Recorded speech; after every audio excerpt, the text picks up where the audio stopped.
Pourquoi l'époux ne se noie-t-il pas quand on prend une douche? Pourquoi n'utilise-t-on pas l'eau de mer pour tirer la chasse d'eau? Est-il vrai qu'on ne peut pas dormir après s'être cogné la tête?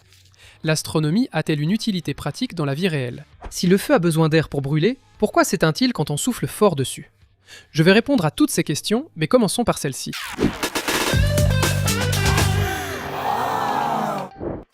Ibéré. Je veux savoir pourquoi le feu se nourrit du vent, mais il s'éteint si on souffle trop fort dessus. Ça a tout son sens, non? Si tu souffles doucement sur le feu, il grandit. Si tu souffles trop fort, il s'éteint. Quel est le sens de tout ça? En regardant le feu de très près ici, sans risquer de se brûler le visage, que se passe-t-il? Dans cette zone, on va avoir une température très élevée. À cause de cela, ce bois qui est en dessous va commencer à se décomposer. Autrement dit, les molécules qui composent le bois commencent à se briser, forment un gaz qui, à cause de la chaleur, brûle déjà juste au-dessus. Oui, quand tu chauffes le bois, il libère un gaz qui s'enflamme. C'est la même chose qu'avec la bougie. Ici au-dessus, ce gaz réagit avec l'oxygène de l'air. Ça chauffe beaucoup parce que c'est une réaction chimique qui libère beaucoup de chaleur. Et puis ça monte. Ça continue de monter, n'est-ce pas?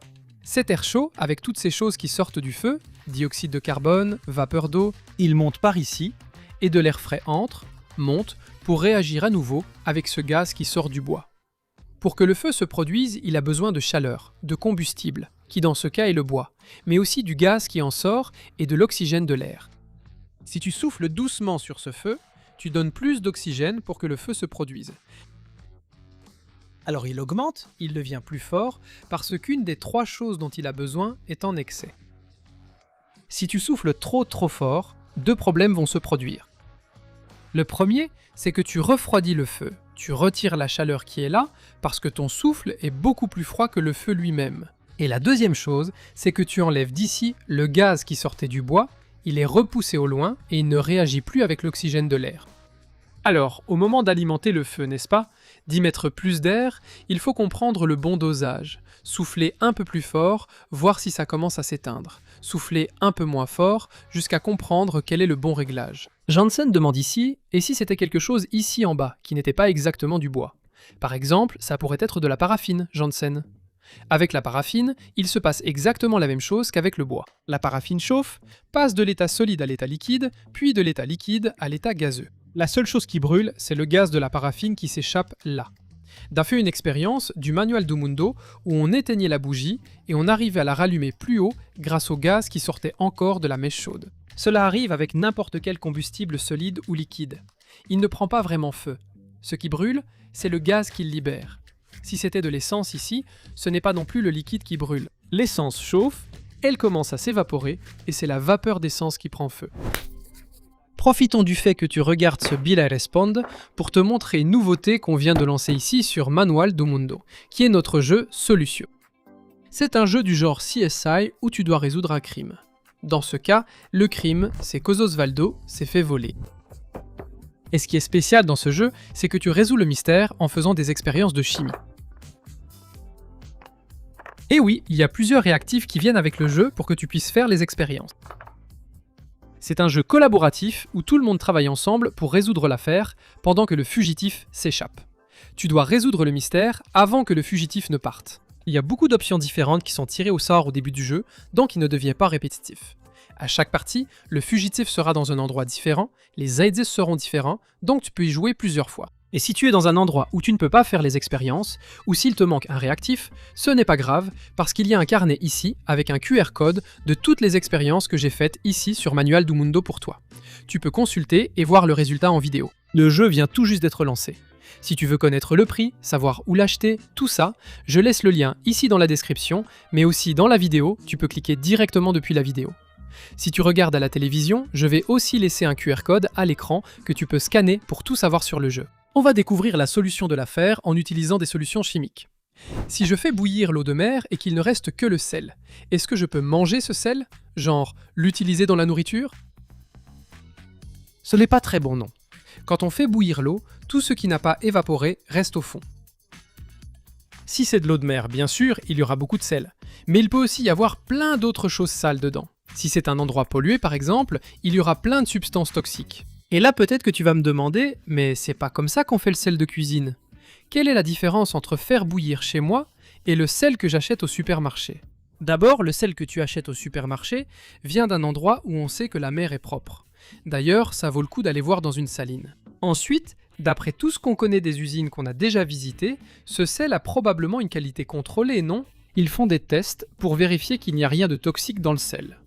Et troisièmement, le sel qu'on achète contient de l'iode, qui est ajouté artificiellement, mais qui est très important pour notre santé. Il prévient les problèmes de thyroïde, qui est une glande que nous avons ici dans le cou et qui régule beaucoup de choses dans notre corps. Donc si vous voulez faire cette expérience à la maison, prendre un peu d'eau de mer, la faire bouillir, goûter, si vous y mettez un petit coup de langue, il ne va probablement rien se passer. Surtout parce que les micro-organismes, qui sont probablement ce qui pourrait le plus vous nuire, sont déjà morts. Au milieu de tant de sel et d'une telle température. Mais faire bouillir 10 litres d'eau et garder ce sel pour l'utiliser en cuisine, je ne pense pas que ce soit une bonne idée. Pourquoi sent-on davantage les trous quand on est assis à l'arrière de la voiture? Cette question est vraiment sympa et je pense que tu vas vouloir mettre un pouce bleu à la vidéo à cause de la réponse. Ce n'est pas seulement dans la voiture, ça arrive aussi dans le bus. Et si tu es tout au fond du bus, derrière la roue arrière, ce sera bien pire. On a préparé un petit schéma très sympa ici pour montrer ça. Daniel a découpé au laser le profil du bus. Il a même des petits trous qui tournent. Regarde comme c'est mignon. Et ici dans le bus, on a 3 lumières. Une lumière rouge qui se trouve tout au fond, comme si c'était quelqu'un assis tout au fond du bus. Une lumière jaune qui est au-dessus de l'essieu arrière du bus, et une lumière verte qui est entre les deux essieux, entre les deux roues. Ces lumières vont nous aider à voir qui bouge le plus dans ce bus. Nous avons aussi préparé un trajet pour que le bus puisse passer. Alors ici, il y a cet obstacle en MDF, n'est-ce pas? Une petite planche avec un dos d'âne et un trou. Donc le bus va devoir monter sur le MDF et passer sur le dos d'âne, puis passer dans le trou et sortir du MDF. Pour qu'on puisse enregistrer le trajet de chaque petite lumière, comme si c'était un graphique, qu'est-ce qu'on va faire? On va utiliser une caméra qui est ici, et avec cette caméra, on va prendre une photo à longue exposition. Ça veut dire que la caméra va prendre une photo pendant environ 5 secondes, on va la régler pour 5 secondes pendant que la lumière est allumée. Donc, le bus passe, et cette lumière va tracer une ligne sur la photo. Je dois avouer que ceci n'est pas exactement une invention à moi. Mon père m'a raconté que quand il habitait à Saint-André, il savait que l'usine d'amortisseurs utilisait ça. Ils utilisaient quelque chose de très similaire. Sur les voitures, il y avait une petite lumière qui restait, qui était fixée à la carrosserie de la voiture la nuit, puis la voiture passait sur plusieurs trous comme ici, et c'était photographié.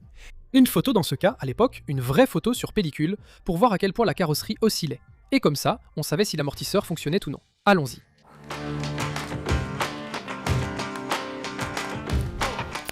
C'est sorti exactement comme je l'imaginais. Regarde comme c'est cool. Cette première photo montre la lumière rouge, pour ceux qui s'assoient tout au fond. Alors, tu peux remarquer que le trajet commence avec la personne projetée vers le haut, puis encore plus haut, ensuite vers le bas, et le terrain est tout accidenté pour elle. Si on regarde la photo de la lumière jaune, pour celui qui est assis juste au-dessus de la roue arrière, le chemin a encore des montées et des descentes, mais un peu moins. Si on regarde la lumière verte, on remarque que c'est une ligne beaucoup plus calme, avec des pics et des vallées beaucoup plus petits. En mettant les trois ensemble, tu remarques que la différence est immense. Celui qui est tout au fond subit beaucoup plus de secousses, et c'est maintenant prouvé. Ce qui se passe, c'est qu'on a réussi à prouver que oui. La question est, pourquoi cela arrive-t-il? J'ai improvisé un châssis de bus ici, avec la règle colorée, d'accord? Les deux roues sont ici, au milieu du bus, le passage est vert, le jaune au-dessus de la roue, le rouge tout au fond, et ici au tableau, on a un dos d'âne. C'est le même dos d'âne, sauf que je vais le dessiner à des positions différentes, d'accord? Imagine que le bus vient de là-bas jusqu'ici. Donc, tous les passagers sont tranquilles ici. Au moment où la roue avant monte sur le dos d'âne, qu'est-ce qui se passe? Pour chaque passager, le vert va monter un petit peu, il ne se passe rien pour le jaune. Parce qu'il est exactement au-dessus de la roue, sa roue n'a pas bougé, et le rouge descend parce que le bus forme un levier qui le pousse vers le bas. La même situation se produit maintenant au moment où la roue arrière passe sur ce dos d'âne. Le vert est encore un peu plus haut que la normale, le jaune va ressentir exactement la hauteur du dos d'âne, et le rouge est celui qui se retrouve le plus haut de tous. Regarde comme c'est fou. Celui qui est assis à l'arrière, au début du dos d'âne, est projeté vers le bas au moment où la roue avant passe. Quand la roue arrière passe, c'est celui qui est assis à l'arrière qui est le plus projeté vers le haut. C'est la pire situation de toutes, parce que tu vas vers le bas, puis tu pars tout en haut après. La meilleure situation, c'est pour celui qui est assis bien au milieu du bus, entre les deux roues, parce que tu ressens très peu d'impact. Il se dit que c'est une question bête, mais je ne pense pas que ce soit le cas. Qu'est-ce qui arrive au chauffeur? En général, il est assis dans une position devant la roue avant, ce qui équivaut à la position tout au fond. C'est la même chose. Sauf que tout se passe à l'envers, non? Au moment où le bus monte ici, le chauffeur est projeté vers le haut.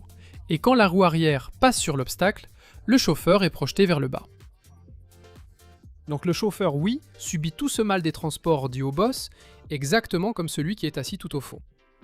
C'est la meilleure position pour le receveur si le receveur reste au milieu du bus, parce qu'il y a des bus où il est plus près du chauffeur. Juste pour que vous sachiez un peu des coulisses, ce qui se passe ici, c'est que je réponds d'abord à toutes les questions assis sur le canapé. Mais pour plusieurs questions, je dois aller au tableau, je dois aller au comptoir, faire une expérience. Donc, je note ici toutes les questions qui nécessitent une suite, que je ne ferai pas sur le canapé, pour que quand je parle là-bas au comptoir, par exemple, je sache quelle a été la dernière phrase que j'ai dite, et comme ça, je peux tout rassembler. Ça demande pas mal de travail, tu sais. Si tu n'es pas encore abonné à Manuel du Mundo, il est temps de t'abonner. Parce qu'ici, c'est vraiment du travail soigné. Tu sais pourquoi Mario est allé chez le psychologue? Parce qu'il traversait une période difficile. Vous pouvez jeter un coup d'œil là-dessous, allez, ça apporte de la fraîcheur ici à Ibere Responde. Pedro Henrique, membre de la chaîne, les membres ont toujours une question garantie ici dans Ibere Responde. Ils reçoivent les vidéos en avance, si tu veux devenir membre, il suffit de cliquer sur « Devenir membre » juste en dessous, d'accord? On met toujours les prix très bas pour que tout le monde puisse en profiter. Il y a une question folle, ce sont les meilleurs. Si on arrivait à s'approcher suffisamment du centre de la Terre, la gravité serait-elle plus faible parce qu'il y aurait moins de matière pour attirer? Il n'y a pas moins de matière qui attire, mais ça fait une différence. Regarde. Voici notre planète en forme de boule, et voici toi, d'accord? Qui est en ce moment à la surface de la Terre. Alors, que se passe-t-il avec toute cette masse de terre qui est sous toi? Cette terre t'attire. Donc si tu as une portion de terre ici, tu es attiré de ce côté-ci. Comme tu as une portion de terre ici, tu es attiré de ce côté-ci, tu es attiré de ce côté-ci, tu es attiré de ce côté-ci. En moyenne, on finit par être attiré directement vers le centre de notre planète. Quand je parle de portions de terre, je fais référence à cette terre, à ces roches qui sont à l'intérieur de la planète, d'accord? Maintenant, si on arrivait à creuser un trou et à te mettre là, au centre de la Terre, la situation change beaucoup. Parce que là, réfléchis avec moi. Ce morceau de terre qui est ici, tu vois? Cette masse de roche qui est ici va t'attirer vers elle. Mais la masse de roche qui est de l'autre côté va t'attirer dans l'autre sens. Les roches qui sont ici vont t'attirer de ce côté-ci, mais les roches qui sont là-bas vont t'attirer de l'autre côté. Et les roches qui sont ici vont t'attirer par ici, et celles qui sont là vont aussi t'attirer par ici. Tu vas être attiré de tous les côtés en même temps. Ce n'est pas qu'il n'y aura pas de gravité, il y en aura, oui, de la même manière. Sauf qu'au lieu de t'attirer dans une seule direction, elle t'attirera dans toutes les directions en même temps. Et la sensation sera la même que celle que les astronautes ressentent lorsqu'ils sont en orbite autour de la Terre, tu vas flotter là au milieu. Mais il y a encore une chose que je trouve vraiment géniale dans cette histoire, c'est que peut-être, dans un avenir lointain, on pourra y arriver. Pour l'instant, on n'a pas la capacité de faire ce trou, mais alors pas du tout. Le trou le plus profond qu'on ait jamais creusé fait seulement 12 km. De la surface jusqu'au centre, la Terre fait plus de 6000 km. Mais faisons comme si on arrivait à faire ce trou et qu'on arrivait à enlever tout l'air à l'intérieur.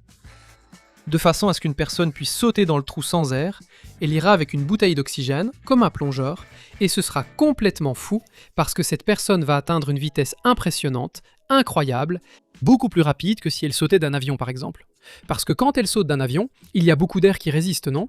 Quand il n'y a pas d'air, que tu es dans le vide, tu vas tomber, accélérer, accélérer, accélérer. En considérant que ce tunnel créé ici a une bonne protection thermique, tu ne vas pas finir grillé, n'est-ce pas?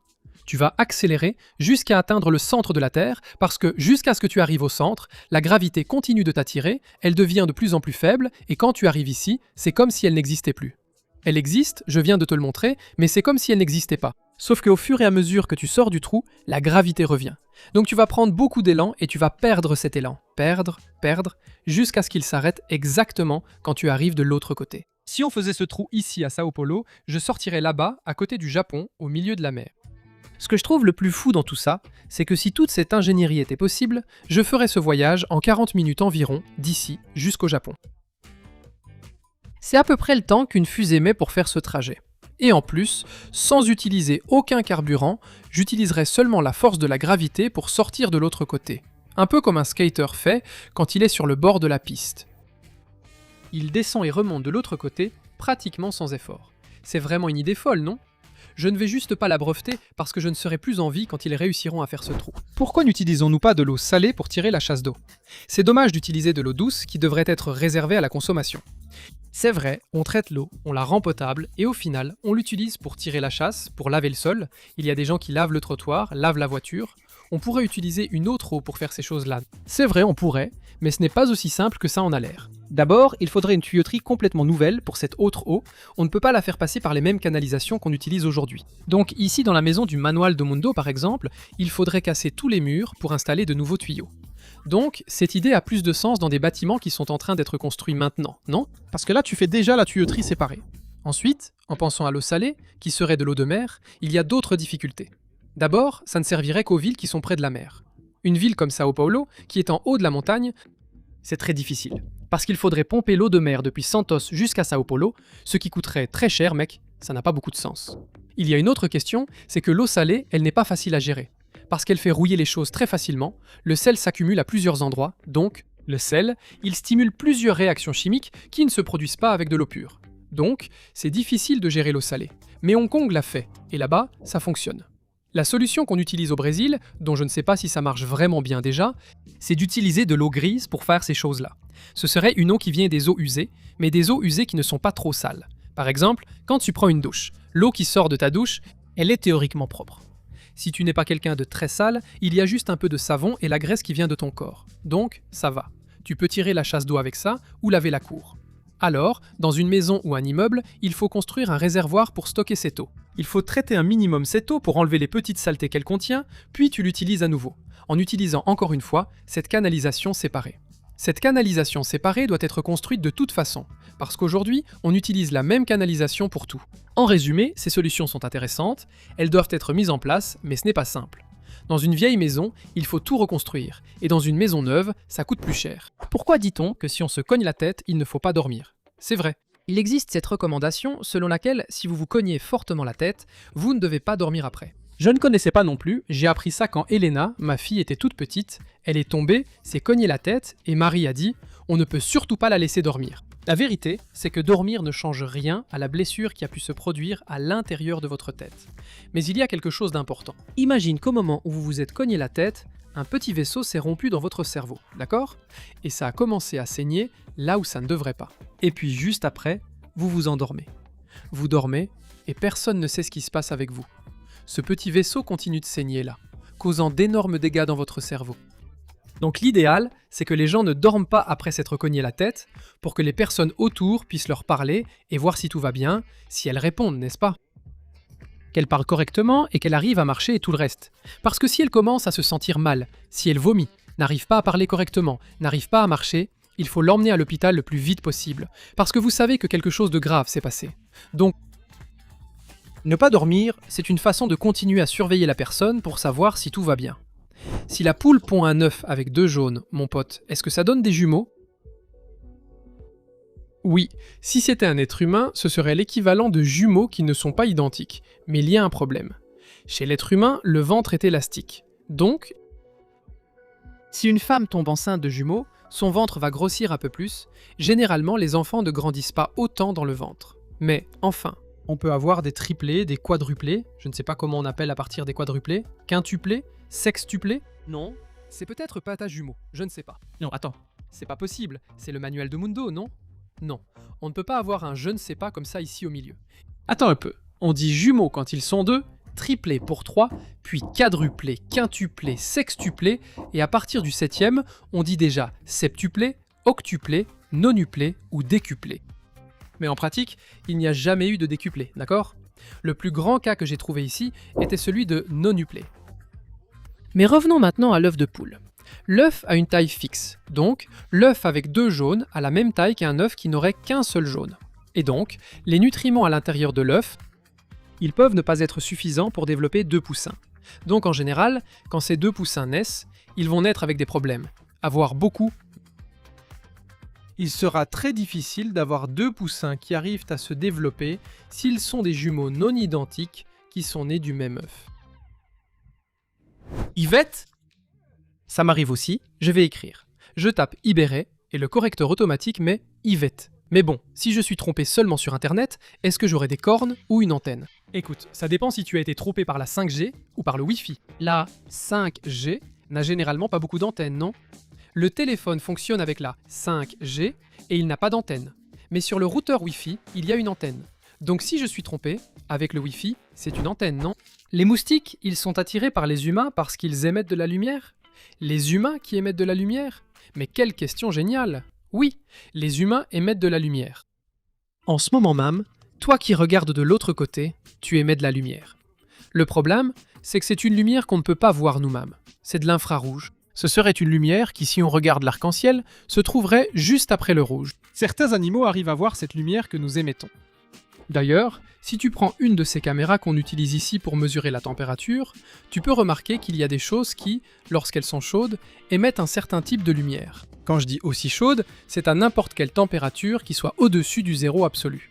Ce serait le froid le plus extrême qui existe dans l'univers. Donc pratiquement tous les objets que tu vois autour de toi émettent de l'infrarouge. La différence, c'est que toi, tu es à une température plus élevée, n'est-ce pas? On est à peu près à 36 degrés. Tu émets plus d'infrarouge, ou un infrarouge d'une couleur différente de celle des objets autour de toi. Je pense que je vais devoir montrer ça avec la caméra thermique, non? Regarde comme c'est cool. Cette caméra ici capte l'infrarouge et le transforme en une lumière qu'on peut voir. Donc vous voyez Jensen ici sur notre caméra. Vous pouvez remarquer qu'il apparaît très rouge ici, ce qui montre qu'il est à une température plus élevée que les choses autour de lui. Ici, regarde, on peut voir le chargeur de cette lumière. Le chargeur est bien plus chaud que la lumière elle-même. Parce qu'en fait, cette conversion d'énergie qu'il fait là, ça chauffe. Regarde l'autre chargeur là-bas. On peut voir l'autre lampe ici. Autrement dit, tout ce qui est un peu plus chaud, on arrive à le voir différemment. Parce que ça émet de l'infrarouge différemment. Mais les autres choses aussi émettent de l'infrarouge. Tu peux voir que même, regarde, ici, quand on compare la température de ce truc avec l'intérieur de la boîte, il est plus chaud. D'ailleurs, si je prends et que je mets la main, regarde, l'endroit où j'ai mis la main reste marqué. C'est fou, non? On arrive à voir des choses qui sont invisibles. Mais le détail, c'est que le moustique n'a pas cette vision de la caméra. Ce n'est pas comme ça qu'il chasse les êtres humains. Ce qui fait vraiment la différence, c'est le dioxyde de carbone qu'on relâche en respirant. Donc, quand le moustique perçoit qu'il y a une source de dioxyde de carbone à proximité, il s'en approche, parce qu'il sait qu'il y a un être vivant qui respire. D'ailleurs, il existe des pièges à moustiques qui attirent les moustiques en relâchant du dioxyde de carbone. Donc, il faut mettre du gaz dans le piège, n'est-ce pas? Tu mets une bonbonne de gaz, elle libère le gaz petit à petit, ça attire le moustique et ensuite il piège la bestiole. Comment ça marche? Les rayons qui sortent de la télécommande et vont jusqu'à la télévision. Je suis ton fan, merci. La plupart des télécommandes fonctionnent justement avec l'infrarouge, avec ce que je viens de montrer à la caméra. Elle émet une petite lumière que tu ne vois pas, mais la télévision a un récepteur pour la capter. Et grâce au clignotement de cette lumière, la télévision sait ce qu'elle doit faire.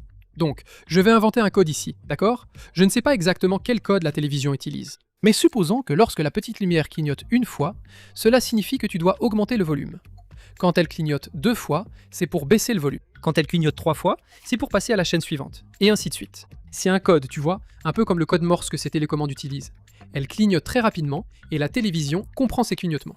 C'est pour ça que si tu mets ta main devant la télécommande, ça ne marchera pas. Il y a d'autres télécommandes plus modernes qui ne fonctionnent pas comme ça, d'accord? Comme le téléphone portable par exemple. Tu peux contrôler les choses avec ton téléphone, généralement par Bluetooth. C'est une communication par radio. Là, ça ne fait pas vraiment de différence de mettre la main devant.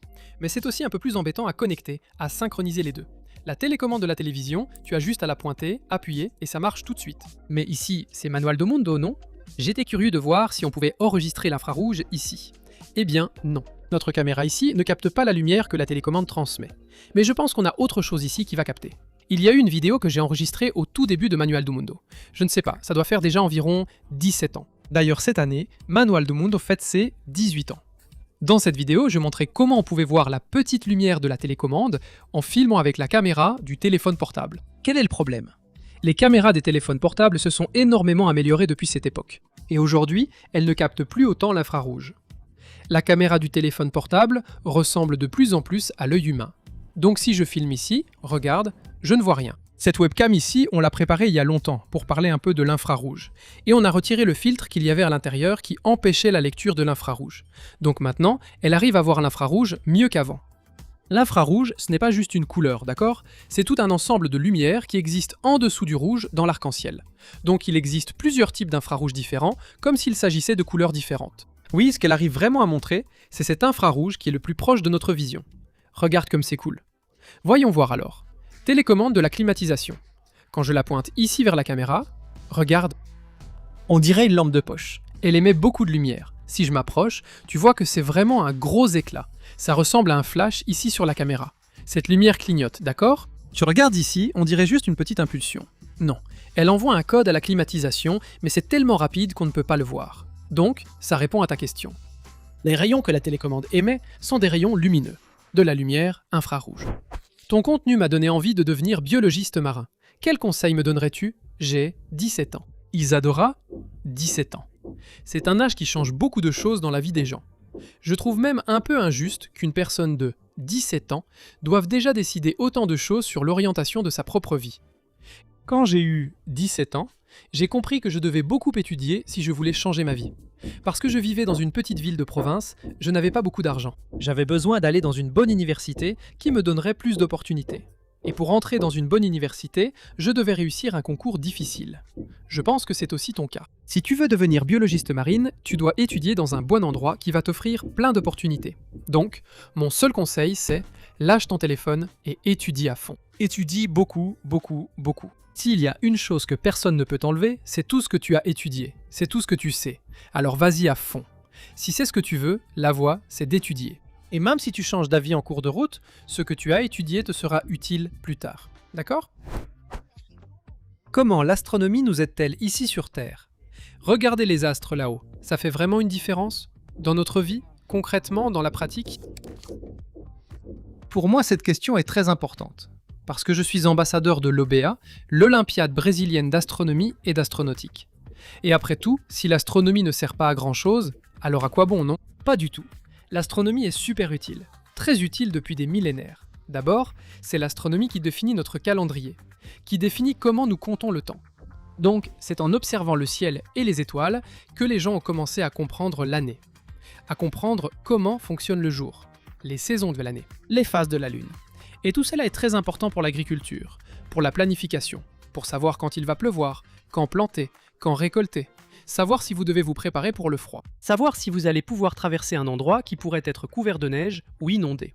Donc, rien que pour cela, l'astronomie est déjà très précieuse. Cela fait déjà une grande différence dans notre quotidien, dans la planification du futur et dans la façon de compter le temps. Mais si vous considérez que l'exploration de l'espace nous a apporté les satellites, là, c'est très utile. D'abord parce que c'est de cette façon que nous avons appris à connaître notre planète, n'est-ce pas? En observant depuis les satellites, nous sommes maintenant certains de la forme des continents, où se trouvent toutes les îles. Nous connaissons pratiquement 100% de notre planète. Mais Ibéré, la profondeur de la mer est moins connue que la surface de la Lune. Tu as compris ce que je disais, non? Ne touche pas, s'il te plaît. Mais les satellites nous donnent aussi la géolocalisation. Donc tu utilises le GPS basé sur les satellites. Et c'est super important pour tous les services qu'on utilise. Waze, Rappi, Uber, Google Maps, etc. Les satellites sont très importants pour les prévisions météorologiques. Grâce à eux, on peut aussi observer l'utilisation des terres. Au Brésil, par exemple, on mesure la déforestation de l'Amazonie en regardant des images satellites. La communication dépend aussi beaucoup des satellites. La diffusion télévisée en direct, oui. L'Internet dans les endroits où la fibre n'arrive pas. Il y a aussi beaucoup de choses qui ont été développées par l'astronomie et l'astronautique que nous utilisons aujourd'hui au quotidien. Regardez, le CCD par exemple, qui est le capteur de la caméra, a d'abord été utilisé pour les images satellites, dans les caméras qui étaient placées sur les satellites. L'astronomie est aussi importante pour nous permettre de prévoir des phénomènes spatiaux qui peuvent causer des accidents, un vent solaire très fort ou même une météorite qui pourrait tomber sur Terre. Et au final, ce qui m'intéresse beaucoup dans cette histoire, c'est que l'astronomie, elle fascine. Elle fascine les gens, et grâce à cela, on développe plus d'intérêt pour la science. On veut en apprendre plus grâce à l'astronomie. Donc, au bout du compte, c'est super utile, on est d'accord, non? Pourquoi avons-nous besoin de certains éléments du tableau périodique dans notre corps, comme le fer, le calcium? Eh bien, nous sommes constitués des éléments du tableau périodique. Le corps humain contient plein d'éléments du tableau périodique, tout comme tout ce que tu vois autour de toi, n'est-ce pas? Les éléments sont les briques de base pour former la matière que nous voyons. Mais je trouve intéressant d'étudier ce que chaque élément chimique fait réellement dans notre corps. Le fer, par exemple, il est très important pour transporter l'oxygène dans notre sang. Donc l'hémoglobine, qui est la substance que nous avons dans le sang et qui le rend rouge, c'est elle qui transporte l'oxygène et elle contient du fer. D'ailleurs, le sang est rouge à cause du fer, n'est-ce pas? Le fer donne cette couleur à notre sang, tout comme les choses qui rouillent deviennent un peu rougeâtres. Un autre élément chimique, par exemple, que nous utilisons beaucoup, c'est le calcium. Il aide à former nos os. On pourrait faire une vidéo uniquement sur la fonction de chaque élément dans notre corps. Iberé, je suis vraiment ton fan. Merci. Pourquoi tu ne construis pas un avion ultra léger? C'est pour ne pas mourir. Le sous-marin qu'on a construit, qui est peut-être le plus grand projet qu'on ait jamais réalisé sur Manual do Mundo, il était effectivement dangereux.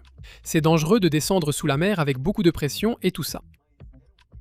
Mais c'était des risques qu'on savait très bien comment contourner, comment s'en protéger. Et tous les problèmes qui pourraient arriver, ils arriveraient lentement. S'il y avait une fuite, si un moteur cessait de fonctionner, etc. On aurait un peu de temps pour agir là. Le plus grand danger était l'implosion. Mais on a réussi à résoudre ça très bien en mettant de la pression à l'intérieur du sous-marin. Donc ce danger a été pratiquement éliminé. Il n'y avait aucune chance que le sous-marin implose. Mais quand on parle d'avion, les risques sont différents. Ce sont de petites choses qui peuvent mal tourner à ce moment-là et il n'y a plus rien à faire. Par exemple, si je bouge le manche, le contrôle, d'une manière bizarre, l'avion peut tomber tout de suite. Un avion, ça va très vite. Donc il dépend beaucoup du fait que tous les détails fonctionnent parfaitement bien. Et là, je pense que je suis à une période de ma vie où ce n'est plus à moi de prendre ce genre de risque. J'ai 2 filles, donc on aime beaucoup construire de grandes choses ici sur Manual do Mundo, mais pas des choses qui me mettent autant en danger. Pourquoi Vénus est-elle la planète la plus chaude alors que Mercure est la planète la plus proche du Soleil? Oui, Anna Julien, c'est vrai, Mercure est beaucoup plus proche, mais elle est plus froide que Vénus. Pour vous donner une idée, regardez. Mercure, du côté où le Soleil frappe, la température atteint entre 430 et 450 degrés Celsius. C'est vraiment très chaud. Mais Vénus, pratiquement sur toute la planète, atteint environ 460-465 degrés Celsius. Cela se produit parce que Mercure n'a pratiquement pas d'atmosphère. Donc, là où le Soleil frappe, il fait très chaud, et là où il ne frappe pas, il fait très froid. Et Vénus, c'est le contraire, elle a une atmosphère incroyablement dense. Il y a beaucoup de gaz là-bas, bien plus que sur la planète Terre. Juste pour vous donner une idée, la pression atmosphérique sur Vénus, c'est-à-dire le poids des gaz sur quelqu'un qui se trouve à la surface, est 90 fois plus élevé que la pression sur Terre. Ce serait équivalent à être à 900 mètres de profondeur dans l'océan. C'est une pression absurde. Il est impossible pour une personne de supporter une telle pression. Et la majeure partie de cette atmosphère, 96%, est composée de dioxyde de carbone. Donc, il y a un effet de serre incroyable. L'effet de serre, c'est lorsque la lumière entre, puis elle génère de la chaleur, et cette chaleur reste piégée par cette couche de dioxyde de carbone qui l'entoure. Comme cela se passe sur la planète Terre, mais seulement un petit peu. Là-bas, cela se produit énormément, et c'est pour cela que la planète est incroyablement chaude. Pourquoi le pluriel de qualquer n'est-il pas qualqueres, mais quasquer? C'est vrai, non? On dit qualquer corps, mais au pluriel, quasquer cores. D'où ça vient? Ça peut sembler évident en parlant maintenant, mais je vais avouer que moi-même je n'y avais pas pensé. Calcaire est formé de 2 mots, cal et cœur. Cela signifie laquelle tu veux. Prends un crayon s'il te plaît. Quel crayon? Celui que tu veux. Mais quand on met ça au pluriel, seul cal passe au pluriel. Quai ne change pas, donc ça devient kéké. Passons donc à notre question finale qui m'a toujours intrigué. Je disais toujours ça à ma mère, mais maman, je n'attraperai pas de poux, je me lave les cheveux. Le poux ne va pas réussir à survivre avec ma tête pleine de savon, pleine d'eau. Le poux meurt au moment où je me lave les cheveux. Sauf que ce n'était pas vrai. Le poux ne meurt pas quand on se lave les cheveux avec du savon ordinaire. Il ne meurt qu'avec un produit anti-poux. Allons-y. Pour commencer, comment le poux respire-t-il, hein? Cette bestiole n'a pas de poumons. Il a plusieurs petits trous sur le corps qu'on appelle des spiracles. Par ces petits trous, l'air entre et se répand dans tout son corps. C'est un peu comme si les poumons étaient répartis dans tout le corps. Et là, le poux a 2 choses intéressantes. D'abord, il peut rester très longtemps sans respirer. Je n'ai pas réussi à découvrir s'il entre dans un état de dormance, si son corps reste immobile. Il dépense très peu d'énergie. Ça doit être quelque chose comme ça. Et la deuxième chose, c'est qu'il a une sorte de protection pour empêcher l'eau d'entrer dans ces petits trous microscopiques. Donc il ne s'étouffe pas, il ne se remplit pas d'eau à l'intérieur au moment où on met le poux dans l'eau. J'ai alors trouvé une étude.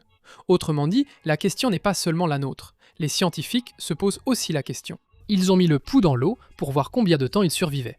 Et regarde comme c'est fou. Après 6 heures sous l'eau, aucun poux du groupe n'est mort. Autrement dit, même si tu restes dans une piscine à plonger avec une bouteille d'oxygène, etc.,